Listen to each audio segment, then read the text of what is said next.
I'm Claire Dooley, you're watching CHG TV, and this is the Geoengineering Report, where we identify the threat in the skies. From burning tree bark to vanishing insects, the clues are above us, and often ignored. As more states push for legislation, we break down the terrifying scale of ecological collapse that's unfolding in plain sight. While some may claim it's all part of a natural cycle, could what we're seeing in the sky be an intentional intervention, one that's accelerating the very conditions we're told we need to fix?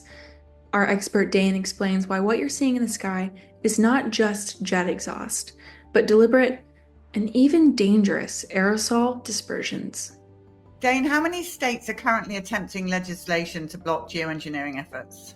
We think we're at about 36 right now, Polly, and hopefully more joining soon. They're working with legislation. That doesn't mean that many are going to pass it.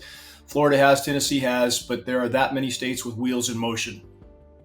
And so do you recommend that people get involved in this? How do they get involved? How do they know if their state's even involved? They need to contact their legislatures, their elected officials. We need as many people as possible anyway to stoke these fires, to keep the momentum going. Because the gravity and immediacy of our situation, Polly, can't be overstated. Many people, even now at this late hour, have no concept of the gravity and immediacy of what's unfolding. Life support systems of the planet, the primary pillars of those life support systems are imploding. Not just the bees, not just the insects, not just the forest, not just the oceans. The ozone layer itself is disintegrating, and that's climate engineering being at the core of that equation as well, not hairspray cans. Polly, have you felt how hot the sun feels on your skin of late if you're in direct sunlight? Yeah, I'm in Austin, yes.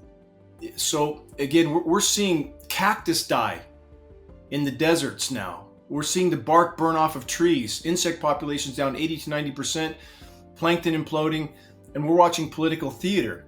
And it is an extremely naive notion for people to think that any government, regardless of their political stripe, is going to do anything but try to cover this up. And that's exactly what we see happening. A disinformation campaign now that appears to be coming from the top to try to paint this as just jet exhaust in our skies. I challenge people to utilize their sense of logic and reason. Obviously, these programs are ongoing in our skies. We have the whole climate science community clamoring that we need to put jets in the sky to spray particulates to block some of the sun's incoming thermal energy.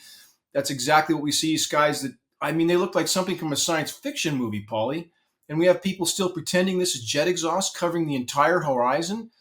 It's mind-numbing.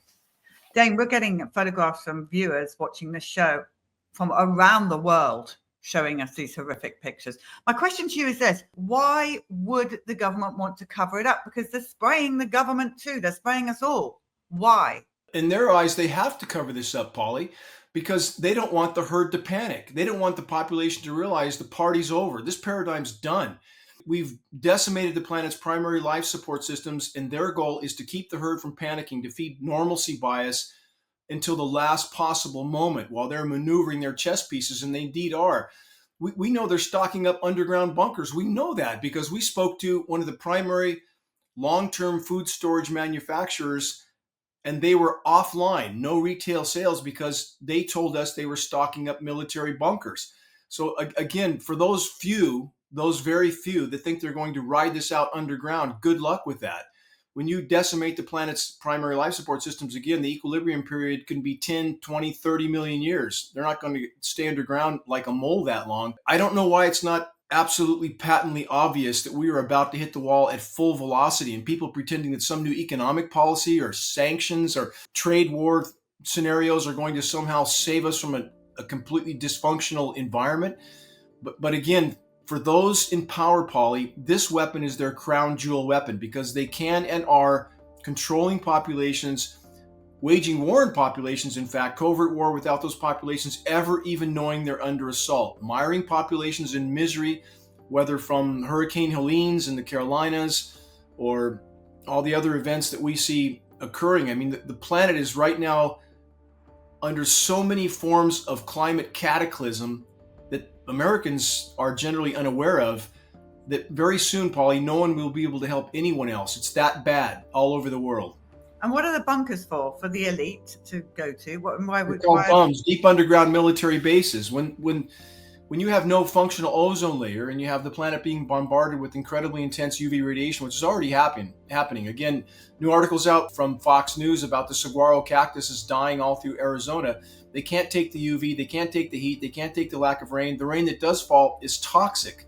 So in our forests here in Northern California that were very, very lush only 20 years ago, now the more it rains, the faster the trees die because the rain is toxic. The trees are literally falling over. The root systems are completely imploding. They're dying back just like the crowns are dying back because this toxic rain is killing soil microbiome. It's killing root systems. Crops are affected as well. The severity of what's unfolding can't be overstated, and there appears to be a disinformation campaign underway right now, coming right from the top, to let's all just pretend this is jet exhaust and pretend we're fighting climate engineering by pretending it's jet exhaust. It's complete disinformation, and it appears to go right to the top.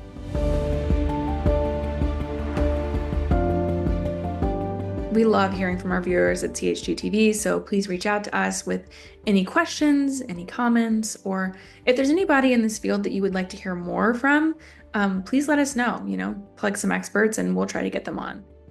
Please reach out to us at goodmorning@CHGTV. Thanks so much for watching the Geoengineering Report. We'll see you next time on CHGTV.